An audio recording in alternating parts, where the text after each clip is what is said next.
Yeah, every part of our garden has a reason. These compost bins have a reason. The layout of the garden has a purpose and a reason. So everything you do in the garden, you should assign it with a purpose. So our compost bins have two main functions. We use them as a healing mechanism for plants that are in trouble. We use it for boosting the energy of plants. And one of our bigger reasons is we use it in our trench composting efforts. So having a reason or a purpose justifies us having these 4 bins working continuously. There's something very peculiar. If you put garden waste in here, this composting effort isn't as strong as putting your household waste in here. It has more energy. There's a higher concentration of strong energy inside the compost from your house. So remember that your house compost, the cuttings and the carrot peels and the potato peels and the coffee grounds are more energetic than taking the leaves and other materials out of your garden and putting them in the compost bin. So the idea of trench composting related to these bins is that every time we bury, let's say, 3 cubic meters of green matter, we always add a huge container full of worms. So basically we're putting a workforce into that green matter so that it decomposes 3 months quicker.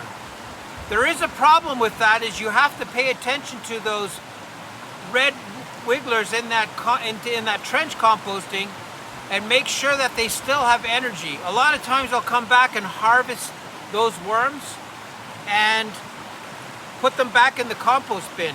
Yeah, anytime you're gardening, you're looking for advantages. I'll give you an idea. I brought some seeds from Canada. These are hostas. And these hostas, they don't like the altitude. They don't like it where they are. They just won't grow. Everyone who grows hostas know they're basically weeds. So what I'm going to show is some way of getting these hostas to actually survive here in the Andes. So what I'm going to do is I'm going to take the soil out and I'm going to get rid of all this soil around the roots. I'm going to leave enough of it. It's got great roots, it just isn't growing. And I've dug out some worm castings, and I'm going to use these worm castings to make this hosta grow really well. So what I'm basically getting at is that this worm casting material, I even have a couple of worms still inside here, is going to make this plant grow incredibly well. So what it does is it kind of makes it viable to have these worm bins working and creating all this great material. So by giving this hosta a new start, I'm actually healing the plant. I'm making it have a better start. And gardening is all about percentages as well. So if I can get this plant to grow 15% or 22% better, then it might survive incredibly well. But if I don't do anything, it's definitely going to die. It's been struggling like this for 2 years. And it's really important to try something to save any plants that are special to you. So having these worm bins, it really gives you this advantage of having this great soil that comes out of it. These worm castings are insanely prolific in your garden. They'll help everything. So if you're gonna find a reason to have worm castings, this is the kind of examples you can expect. So these flowers, I think this is the daisy family, are 20 times bigger. They have roots coming out of the pot, and that's only because they've been using the worm castings, and the results are insane once you understand this power of these this worm casting material. So the idea is, if I can use this as a healing mechanism for plants that are really important to me, or for fruit plants, then that's very beneficial in the garden, is to have a source of medicine or a source of improvement that can save plants that are important to you or that were expensive or whatever the reason is.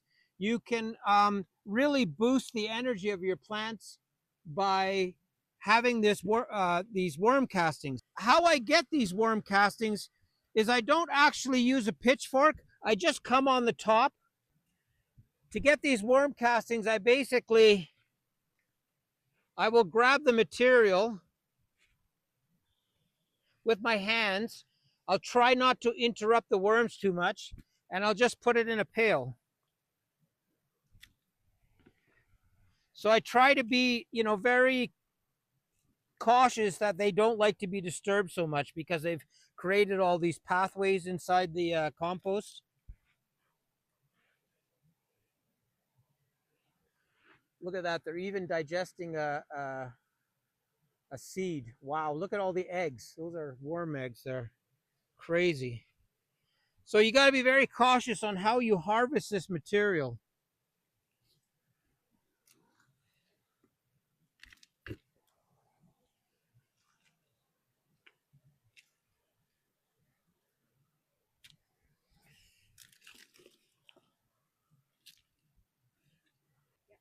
Yeah, it's interesting. You can actually get these. This is a peach tree doing incredibly well.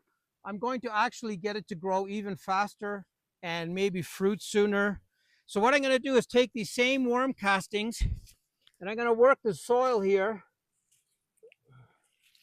get all the weeds out. Usually we have plants here, but for some reason we don't have plants here. And basically I just come in and add these worm castings here, and the difference is insane. How much faster this plant will grow here in this area. So if you have a worm casting area, a setup, you have this advantage of really boosting the energy of your plants and getting them to grow so much better. And it's like a bit of a protection mechanism as well. They, by being this much stronger, they will keep insects and disease away. So make sure you have a compost bin that you can actually use to upgrade all your important fruit trees, the plants that are expensive that you don't want to lose. So there is this energy of equation of having these great worm composting bins to harvest all this great worm castings to grow everything a little bit better.